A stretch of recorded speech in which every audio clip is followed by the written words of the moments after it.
Good afternoon. So today we are going to start our study of work, energy, and power. Now our focus will be on the concept of energy, which is a property of objects or systems. We're going to approach our study of energy using an operational definition of energy. We're going to try to define it not by giving an actual definition, but by defining how energy gets transferred into or out of systems. And also, we're going to see how energy is stored within systems. So, if you have some time right now, you're doing this in class with a partner, or there's somebody nearby you that has finished that first slide, take a few moments to discuss these questions with that person. And you can stop the video now and then resume it once you're done.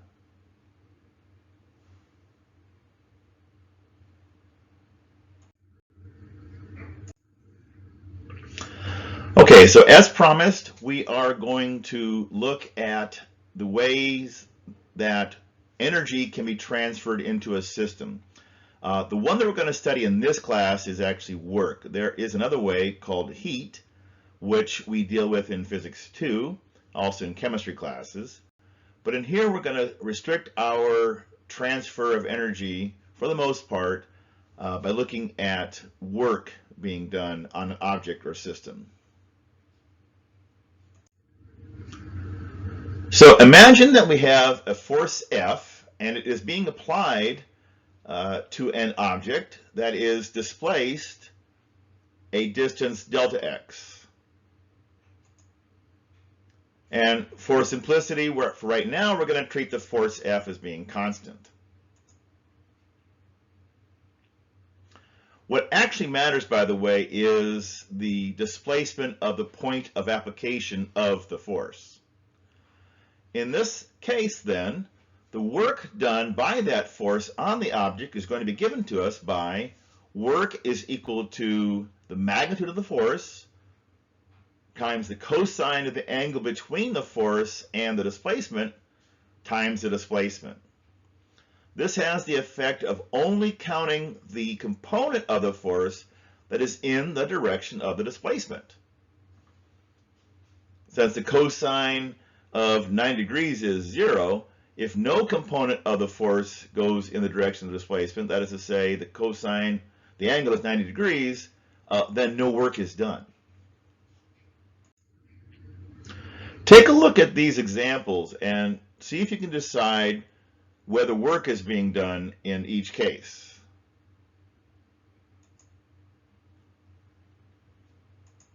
Now, work is a scalar quantity, so it can be either positive or negative. If the work is done, if the force is in the direction of the displacement, the work will be positive. If the force is opposite the direction of the displacement, the work is negative. And then the cosine takes care of deciding for us what the sign of the work is, depending on what the angle is between the force and the displacement. The SI unit of work is the joule, because joule is the unit of energy in the SI system. And as we said, work is a measure of the transfer of energy, so it must have the same units. But keep in mind, don't be misled by this. Work is not a form of energy. It is the transfer of energy. Let us do an example of work done on a point object. Now, a point object, you'll recall, is one that has no dimensions. It has no size. And the fact that it's an object means it has no internal structure. Well, I'm going to mention things here. For examples, I like to use Angry Birds. We are going to treat our Angry Bird as if it was a point object, even though clearly it is not. It does have some dimension and it does have some internal structure, but we're going to ignore that for the purposes of calculating the work done on it. So if a rubber band applies a force of 2 newtons to an Angry Bird over a distance of 0.3 meters, how much work was done on the bird by the rubber band?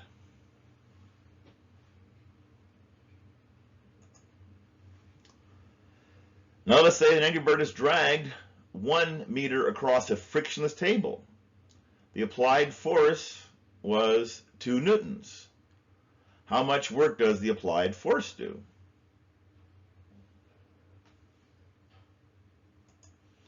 Now let us say a science teacher carries a 40-gram angry bird for a distance of 2 meters at a constant speed. How much work was done on the angry bird by the teacher? And that last one is a bit of a trick question, because the angry bird was being carried, moved horizontally, but the force was being applied vertically. Otherwise, the angry bird would fall down. So therefore, no work was being done on the angry bird by the science teacher. Let's do another numerical example here. This time we're going to have 2 forces, and we're going to talk about the different ways that you can calculate work done on an object. So we have a box that is sliding along a conveyor belt, and there is an applied force going one way on the box, and there is a force of friction going the other way, and the box displaces a distance of 0.8 meters. So what is the work done by the 120 Newton force pushing the box along the roller belt a distance of 0.8 meters? Go ahead and pause the video, and once you have the answer, start it up again. Should have been 96 joules. That's 120 newtons times 0.8 meters, and they're going in the same direction. What is the work done by the frictional force of 5 newtons that opposes the motion?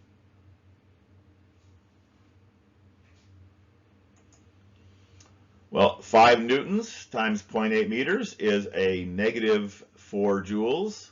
In this case, negative because the angle between the force and the displacement was 180 degrees. In other words, the force was in the opposite direction of the displacement. Cosine of 180 degrees is a negative 1, so therefore the work done was a negative 4 joules.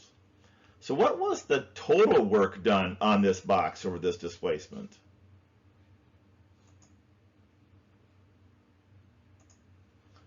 The answer was 92 joules. Now you can calculate that 92 one of 2 ways. You can either say to yourself, well, I have calculated how much work was done by the 120 Newton force, it's 96, and the work done by the 5 Newton frictional force, that's a negative 4, so therefore the total work is 96 plus a negative 4 is 92 joules. Keep in mind that work is a scalar, so to add them up, you just have to add up their amounts, counting the negative signs if necessary. Now, there is another way to do it. You could instead calculate the net force on the box. You could say, well, 120 newtons pushing to the right and a negative 5 newtons pushing to the left. The net force on the box is 115 newtons, and 115 newtons times 0.8 meters gives you 92 joules. That's usually the easier way if you've already calculated the net force, or if you have every force going in along one line so that you can quite easily calculate the net force. On the other hand, if you have forces going in different directions, not all pointing along the same line, it's usually easier to calculate the work done by each force, and then calculate the sum of all those works. The reason I say that is because when you have forces going in different directions, it's sometimes difficult to calculate the net force. You have to use your vector arithmetic and get the vertical components and the horizontal components and add them up and make sure that you have the signs all correct. Make sure that you have all the correct trigonometric functions. But when you're calculating the work, you always use cosine. So if you know the angle between each force and the displacement, you just take the force times the displacement times the cosine of the angle between them, and that is the work. And then once you get all those works done, you can add up all the works to get the total work done on your object. So go ahead and answer this question. And once you think you have the answer, you can stop the video, and then once you think you have the answer, go ahead and start it back up again. The cable does positive work on the elevator since the cable is pulling up, so the force is in the upper direction, and the elevator is moving up. The elevator does negative work on the cable since the elevator is pulling down on the cable. That's a third law of pair, the force of the cable on the elevator and the force of the elevator on the cable. And the elevator is moving up, so it's moving in the opposite direction of the elevator's force. Therefore, the work that the elevator does on the cable is negative. Now, this elevator is being lowered at a constant speed. Which statement is correct? Go ahead and stop the video, and then once you think you have the correct answer, you can start it back up again.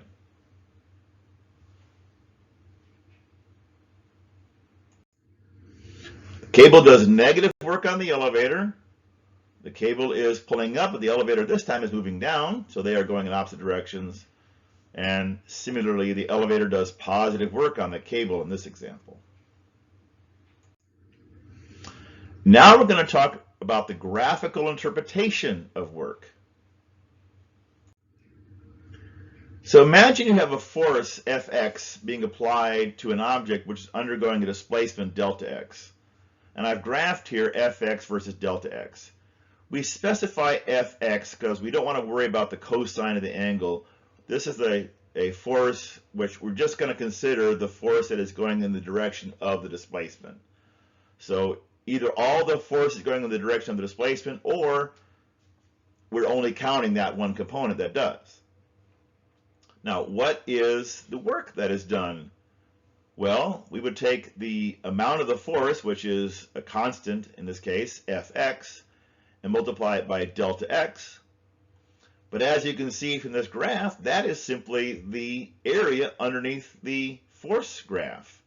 It is the area underneath the force graph, but above the horizontal axis, and it is between the two limits of my displacement. So the work must be the area underneath the force graph.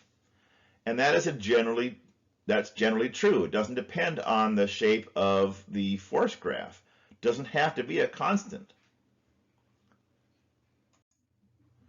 Here, for example, we have a force that is 5 newtons for the first 3 meters of the displacement, and then for the next 4 meters of the displacement, the force steadily goes down to 0. Now, using the idea that the area underneath the force graph, or between the force graph and the horizontal axis, and bounded by the limits of my displacement, we can quickly calculate what the work that is being done on this object as it undergoes the 7-meter displacement. Go ahead and do that now, then start the video back up once you're done. So you have a force of 5 newtons over a 3-meter displacement, so that would be 15 joules of work. And then you have a triangular shaped area, so it is 1/2, to take into account the triangle, times the vertical height of my graph, which is 5 newtons again, times the horizontal width of my triangle, which is 4 meters. So that's 1/2 times 5 times 4. That would be 1/2 of 20, so that'd be 10. So the total work being done here would be 25 joules, 15 joules plus 10 joules. Next, let's calculate the work done on a spring as it is displaced from 0 stretch to a stretch of, let's call it x final for now. Now, we know from last year that a spring often obeys Hooke's law. If it's a Hooke's law spring, a linear spring as they call it, then it will obey Hooke's law. And Hooke's law says that the force exerted by the spring is a negative k times x. In other words, the force and the distance the spring is stretched are proportional, and the constant of proportionality is indeed negative because the force the spring exerts is opposite the distance that it is stretched. We are going to instead consider not the force exerted by the spring. We're going to consider instead the force exerted on the spring, because what we want to calculate is how much work is done on this spring. Well, that's just going to be the opposite of the work exerted, the force exerted by the spring. That's going to be F is equal to a positive kx. And again, if we graph the force exerted on the spring versus the displacement of the place where the force is being applied, so it's the end of the spring, we only have to consider that point because, as we said, work is always calculated using the displacement of where the force is applied. So that will give us a graph like this. As the spring is stretched from zero stretch to a distance xf, the force goes from zero to some final force which is equal to k times xf. So what is the work being done on this spring during that stretch?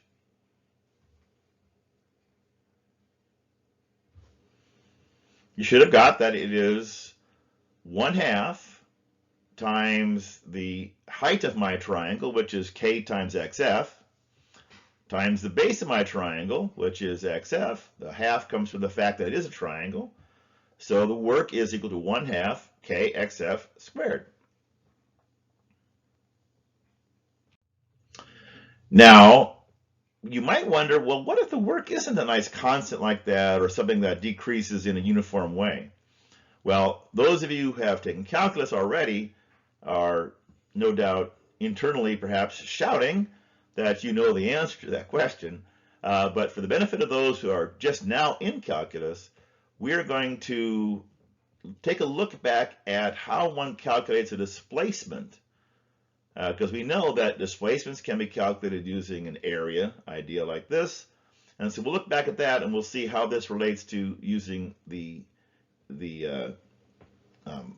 other way that we calculate displacements to come up with some rule for calculating areas under graphs. Thank you.